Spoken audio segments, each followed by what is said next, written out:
当年越酒王后上水花吗？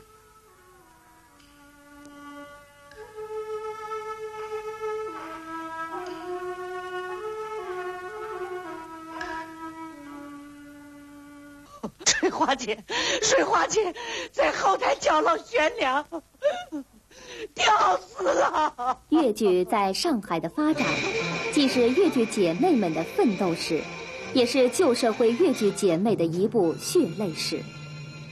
舞台姐妹中那曾红得发紫的女演员商水花的悲剧，就是这部血泪史的真实写照。40年代，上海越剧舞台上曾出现过2颗耀眼的明星，马章花和小丹桂。不幸的是，他们都适逢青春年华、艺术辉煌之时，过早地陨落了。半个多世纪后，一张泛黄的照片，一张陈旧的唱片，重新勾起了著名越剧表演艺术家袁雪芬的回忆。生了好多回忆。马章花比我大1岁，我们2个人啊都小年轻啊。那个时候我16岁，他17岁。我们由于年纪轻，包袱也轻，没有什么负担的。那个演出之后啊，都是演出些目标路头戏了。稍微骨子老戏啊，像梁山伯祝英台啊、碧玉传啊、玉蜻蜓啊之类这些以外，都是根据目标来演的。可我跟马章花呢，就是说，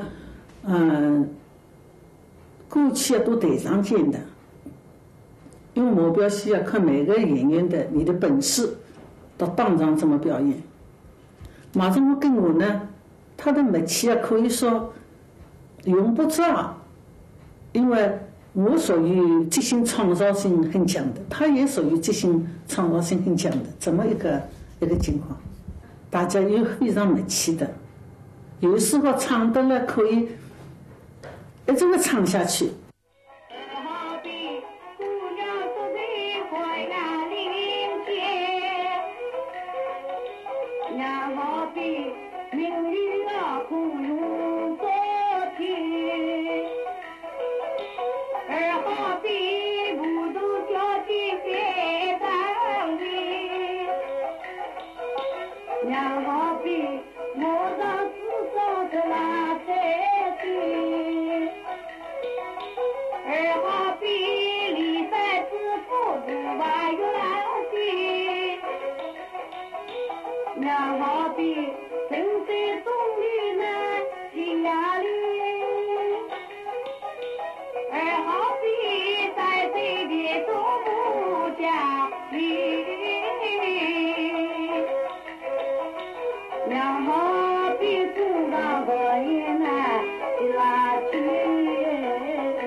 你比方刚才那个私人吉他，是我跟他留下来的唯一的一张唱片。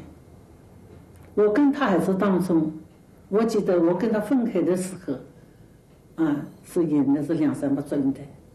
我们演的梁山伯祝英台，过去啊，前辈艺人啊，各种各样的东西都塞进去很多，把一个美丽的民间传说呢，搞得了乌七八糟的，什么跳文嘛，祝英台跳文嘛，马文这个也跟进去了，也跳文了，有10条念路了，什么读书的时候嘛，梁山伯是眼水在啦，刘台湾嘛又成了梁山伯是色情光了，这么一个东西。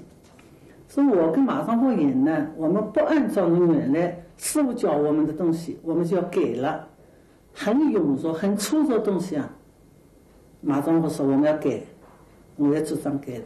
说他是一个纯于吸收革新的这么一个人可是他到上海啊，没有多久啊，那真是叫红白满天呐。他扮相非常漂亮那个嗓子也好，又能文能武，并且啊，他的本行是小生呢，他也能演花旦，他甚至能够演小丑，他可以演18件那个嘴是弯的，脸是马的，眼睛是那个大的腿是短的，胸是那个已经抽筋的，假是翘的，他演这种十不清。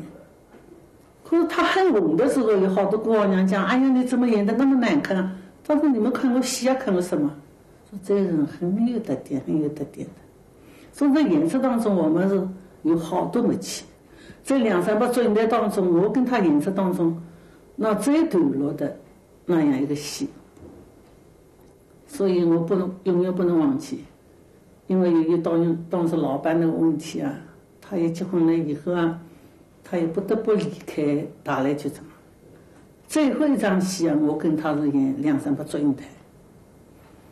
这两三把祝英台，我们从台上哭到台下，观众也跟我们一起哭。有好多观众到后头来劝我们，说跟我分开了以后呢，他跟周兰芳还做演出在那个九星戏院。由于当时的老板啊排他、造谣、污蔑他，这人是很高傲的，所以当抱不平的，他受不了这种污蔑的东西，后来得了病了，得了那个脑膜炎。当我去看他的时候啊，已经骨髓如潮了。他还讲啊，他说你要当心啊，我们在后头啊空气很不好的了，因为那当时这个粉啊不是水分啊，是铅粉啊。他说你要当心点。我说我真希望你好起来，我们真能够演出。他说看样子难了。好，他是在第2年的。我是封箱的时候12月去看他的，他在1月的1月初逝世了。哎呀，我得到这个消息啊，我真是非常难过。我觉得他是被这个所谓财产死的。他那个时候啊，才刚刚教民21岁啊，我也因为马张华的死给我刺激很大，没几天我就吐血了，一口口大血，就是吐血了，就是直接得了个肺病。我觉得马张华的死不就是我逼死的，我死了逼死的。如果他在新社会啊，他终不会死的。无独有偶，继马张花死后不到6年，又一位才华横溢的女演员小丹桂再次服毒自杀。小丹桂是盛县西乡长乐人，原名钱春韵，后又改名钱春凤。她10岁入高升舞台学戏，4年满师后，年仅14就挂上了头牌。小丹桂呢，伊辣辣演戏的时光，我没演戏了。我这个辰光我辣辣小学里我辣读书了。辣辣47年抗日战争胜利的时光，我哪能到小丹桂搭档了？我自家老奇怪。那个辰光，我想小的辰光看伊戏我也没学戏了，今朝带伊一道同台辣辣演出了。那么这个辰光呢，就我学了戏以后呢，辣辣47年抗日战争的时光呢，我带搭档辣辣现在那个西藏路中间一个天宫戏院辣辣上头的这个天宫戏院，我带搭档是第一出戏演的圆圆红。我和小丹桂大家关系蛮好，因为我也蛮同情伊的，看看伊好像人家讲好像这个明星是吧？每年这个包钞叮当查来查去，好像老师，实质上伊老苦了。因为为啥体呢？因为受过张春帆这个控制，张春帆自家原来有的子女有的老婆，大家都盯得一道的了，对吧？那么搿辰光阿拉演出的辰光，生活上了哪能讲呢？不自由了，也没自家有的主张好自由自在的，不像阿拉介自由自在。别阿拉年夜场之间吃饭了，葛么阿拉屋里拿来小菜啊，对吧？一只鸡吧，葛么阿拉种一只鸡2只蛋，一只鸡呢像拳头介大，搿吃得老苦了。葛么伊个生活吃个生活让啥人管呢？是张春帆个搿个前头老婆管，所以老刻薄伊，老苛刻伊，晓得。搿夜里回去呢，人家回去嘛吃点心嘛，葛么随便啥么可以吃。伊呢买个大饼油条，从没如果包钞，一路包钞叮当，那么伊大饼油条吃。所以搿种物事哪能讲呢？侬不了解一个人，人家勿晓得。当时小丹官红得来发triển是伐？结果生活是搿样子。十姐妹三五连呢，搿辰光呢，小丹官也是十姐妹之一。当时呢，张春梅呢发拨伊参加这个十姐妹。那么因为我和伊关系比较好了，什么讲我去动员伊，我讲侬要参加，一定要参加。葛么是张春梅迭个辰光呢，就发拨伊参加。那么搿个辰光呢，小丹官也是有点反抗性的，侬不帮我参加，我一定要参加。所以搿辰光呢，每一次来排戏呢，眼睛就哭得老红老肿。搿我晓得伊出来呢，已经得张春梅已经两个人要吵了闹了什么的。葛么再下来呢，伊是参加迭个物事。葛么伊想冲破迭个物事呢，想参加迭个三下来呢，伊想来艺术上也想有所改革啊，有所创新啊啥物事。但张春梅控制下头勿可能。张春梅当然是摇钱树的，侬唱戏了伊话对侬一个，不唱戏了伊就好像蛮冷落了晓得伐？那么伊想搞出啥个花样进来了。迭个辰光讲伊搭导演哪能啥，实际上一个演员搭导演编辑，大家激情点有啥关系呢？是吧？特别导演，大家要创造角色，哪能来一个大家互相要下去密切个交代了。葛么导演启发演员，是吧？葛么演员哪能想法搭导演大家。那么张春梅迭个辰光呢，所好像讲伊搭某某导演哪能关系啥？是我请他看电影的，求求你放了他，让他回去吧。小丹桂，你好啊！你这个贱胚，你还当面跟他求情？我知道你心里只有他了。你给我起来！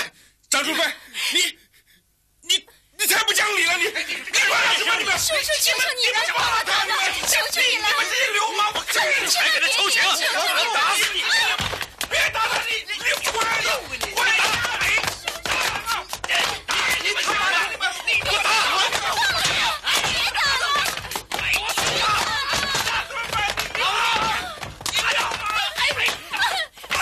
别打了！那么迭个辰光呢，小丹官就心里向蛮压抑的。因为迭个人的最大的缺点就是非常懦弱，听凭迭个张春梅摆布。但是也没办法，当时张春梅是有势力了，伊后头个迭种小兄弟、流氓兄弟也蛮多了，是吧？葛么伊也没办法，所以迭个辰光伊是实在气透不过来，冤枉的伊气透不过来，伊只好用死来抗争，没办法。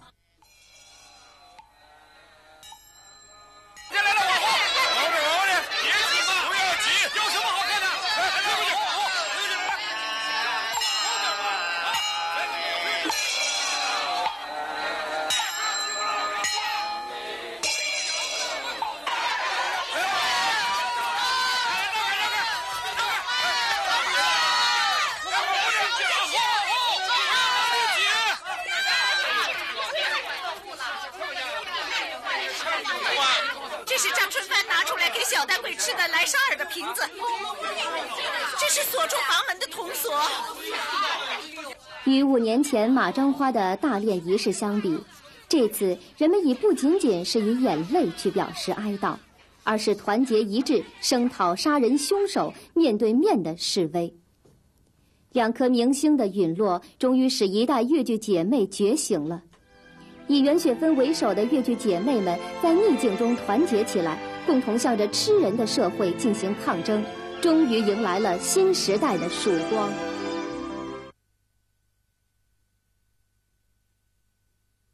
越剧从一个不登大雅之堂的地方小剧种，在不长的时间里发展成在海内外有影响的大剧种，有各种社会原因。其中很重要一点，就是越剧较早地受到了中国共产党的重视关心，是党引导越剧走向了光明。1946年，越剧《祥林嫂》的演出就是当时地下党积极开展工作的结果。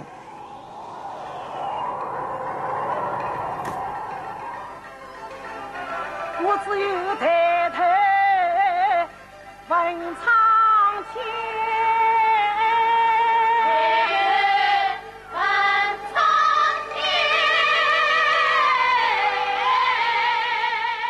关于蒋林少演出的问题啊，实际偶然，但是有一部分偶然，它是必然的结果。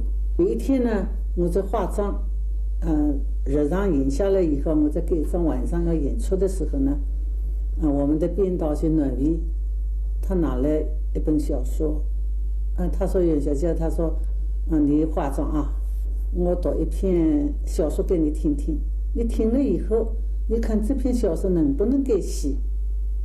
他就读了一篇祝福给我听，这祝福通篇啊，不到8000字，大概8000字左右吧，总是。我听完了以后，我没有等他问我，我就讲我说可以改写。那蒋林少呢，就当时啊，暖薇读了祝福给我听了以后，我听这其中的女主人公啊，那个蒋林少，她的命运。虽然他不是我的同辈人，但是从我的祖母啊、母亲身上都可以找到蒋林少的影子。我非常同情蒋林少的命运，我希望我们的所谓不要再有蒋林少出现，我是可以改写。那么就那定下来了。他说那好，那我去写。我说你写出来我演。那个时候我们是很苦的了。那个他写一张排一张，写一张排一张。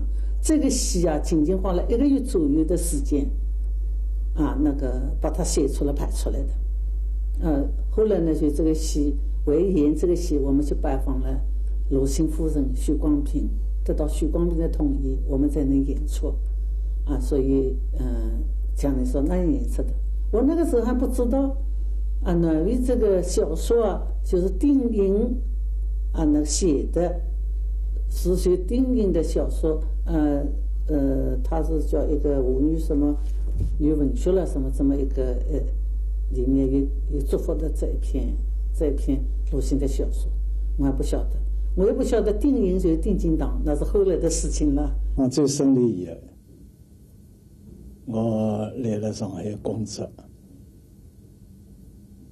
看到了这个，由此看到了茅盾啊有篇文章。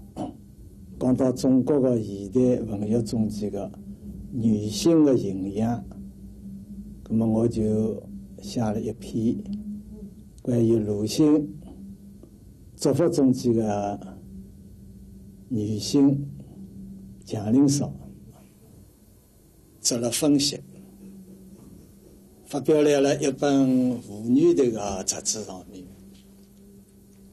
那么后来收到我一本论文集，叫做《妇女与文学》，在了1946年2月份出版。这个想不到这本书呢，后来呢，同余锡芬演出蒋林少呢，发生了这个促进作用。因为啥道理呢？我有一次碰到我的老同学吴康同志，其解放以后曾经担任过北四川路的区委书记，同上海市市委的通传部副部长。其当时是由我介绍适当，那么碰到了以后呢，我又拿这本书送给他了。那么吴康讲呢，就讲这个书送给他呢非常好。既有一个妹夫啊，叫内薇，来了余锡芬的这个集团里边呢当编导。内薇呢编了很多的这个剧本，那就也想能够拍一点好的作品。那么吴康就讲呢，侬想办法最好去介绍一个同志啊。去看见就讲呢，阿康哥介绍我来同侬做朋友。那么又是搿种开始呢，这个内薇呢，拿这个我的作品同鲁迅的祝福读拨这个余锡芬听。余锡芬当时对于鲁迅好像蛮陌生的，我就听了以后呢，感觉到这个口译毕竟跟乐剧，还有两样事体是蛮重要的。一个蒋灵嫂能够演出呢，同这个许光平、同地黑有关系。那么这两个关系呢，也是通过我介绍。因为地黑有一次啊，就讲很希望能够了解一下乐剧的情况。那么我就要辽宁啊，带这个于锡芬、内卫，还有另外一位朋友了，到这个同福路大中里108，这个地方是榆林灯的。这个人刚巧的这个辰光，地海呢从重庆到上海，回到上海的。榆林有事情呢跑脱了，那么接了几个人有带了。这个后来谈话记录的，来了有个报刊上面曾经登载，现在有材料留下来。那么这个是一条线，另外一条线呢，就是许光平。因为上演这个鲁迅的指出呢，应该得到许光平的同意，并且请求其的意见。那么事情是非常巧了。这个辽宁啊，这个当时的这个未婚妻啊，叫做董玉菊，董丽菊讲董丽菊啊，董玉菊讲错，董丽菊。董丽菊呢是中德主参也有个共产党员。那么其这个在学堂的支部书记呢是林佳梅，啊是李希南同志的夫人。同时期来了业余又去读了这个明治新闻专科学堂，因为其实共产党员又读了这个新闻专科学堂，所以当这个许光平阿拉当决定让许光平呢到《时事新报》同这个《联合晚报》去办两个妇女刊发时呢，就董丽菊啊同我另外一位领导一位戴勇同志呢，两人一道做许光平的主席，所以这个关系也是非常熟悉的。所以这个经济许光平以及呢是通过董丽菊啊介绍了这个于锡芬去看许光平。祥林嫂上演之后，廖林在《时事新报》上以醒目的标题登载了署名罗林的文章《鲁迅名著搬上越剧舞台》。作家袁英，也就是田中洛同志发表了文章，把祥林嫂称为越剧的里程碑。可以说是几位青年共产党员在党的领导之下，有意识地将鲁迅著作《祥林嫂》搬上越剧舞台，成为越剧发展的里程碑。我万万没想到的，蒋林嫂演出以后呢，社会上出现两种舆论，在报纸上那是大量的讲我们演得好的，支持我们越剧改革的，那是大量的。可是另一种呢，认为演出蒋林嫂那样的戏啊，就是想做看戏了，就想做转了，就是出色文字了，把我打上了那副烧红帽子了。可到后来啊，就发展到了就是用威胁尤其叫什么成立一个职工会啊，这职工会就所谓就操纵的了，所谓就派人下来了，一个国际光啦什么叫我当理事长啦，我不当理事长啊，他们起初想拉不过去呢，他们来跑分了分以后，如果我不演出的话呢，甚至那个是这个救灾演出什么这个恕不救灾演出，那是当时所谓就发起的。如果你不演出呢，又可以对你戴红帽子。我跑了分以后就整了案以后，我当天还是集章里还是去演出的。于是我演出呢，这个反动势力又感觉到你还演出，你还不服气啊，那就请你吃手枪了，写空写信了，里面有子弹了，就是说你如果还不服气的话，就请你吃威廉子了。那么当时点翰先生晓得这个情况以后呢，他说在这个社会是没有保障的，人生没有保障的社会里面，你只有负有所为。那点先生听我做主了，他在一次记者招待会上就听我发出了请帖，他说袁先生要开记者招待会。他决定下来以后，我那个时候不晓得怎么开记者招待会呢，确实是没有保障，但是要开记者招待会我也没想到的。所以告诉于先生呢，于先生说那个时候那个46年那是很紧张的，连国老讲话都有反动派去捣蛋的。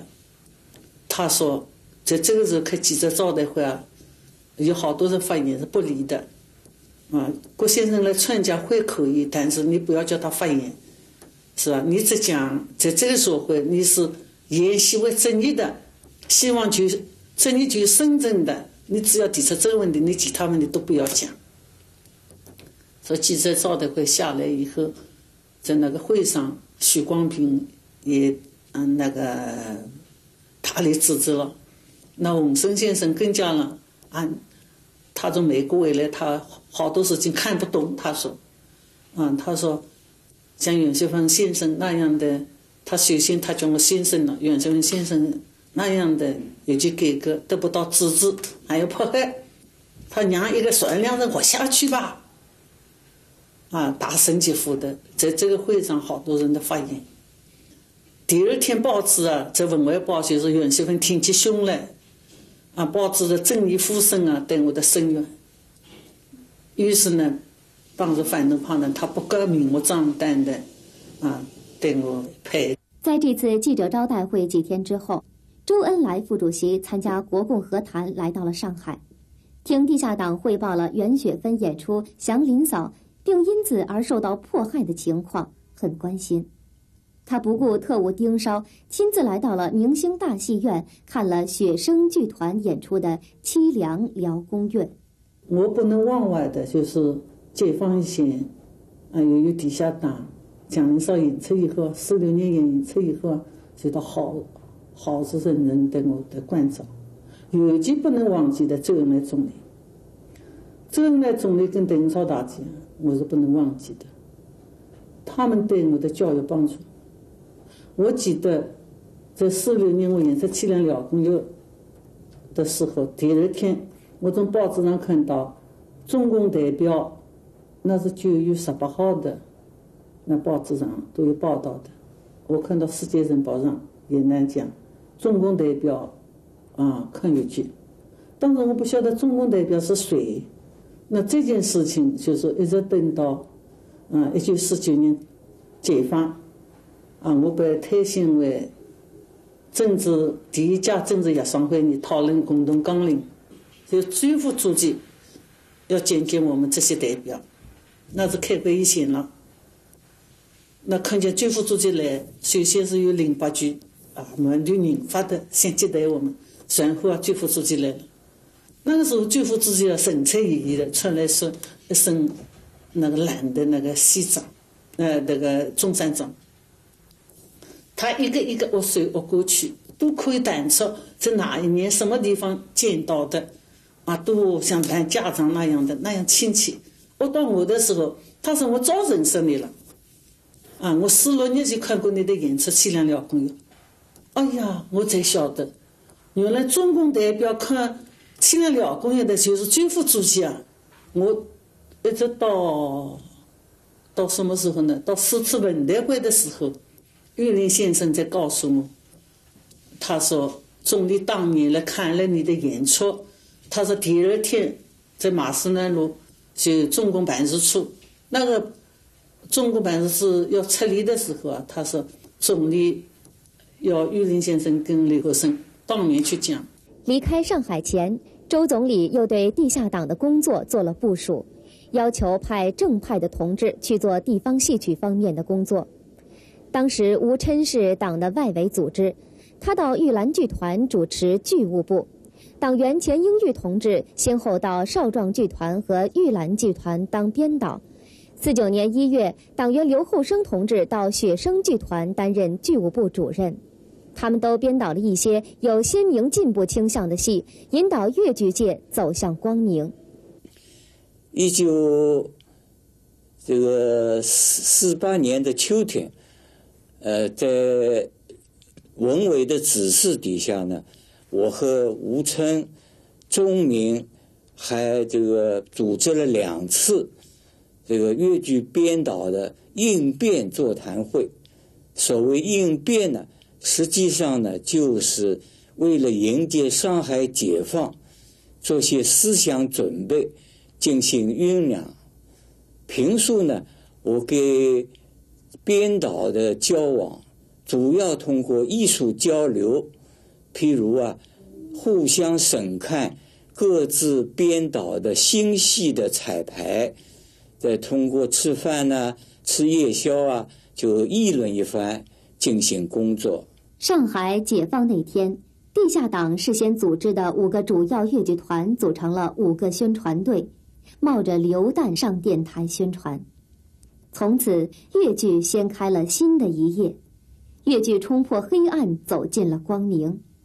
我们永远会记住，是党引导粤剧走向了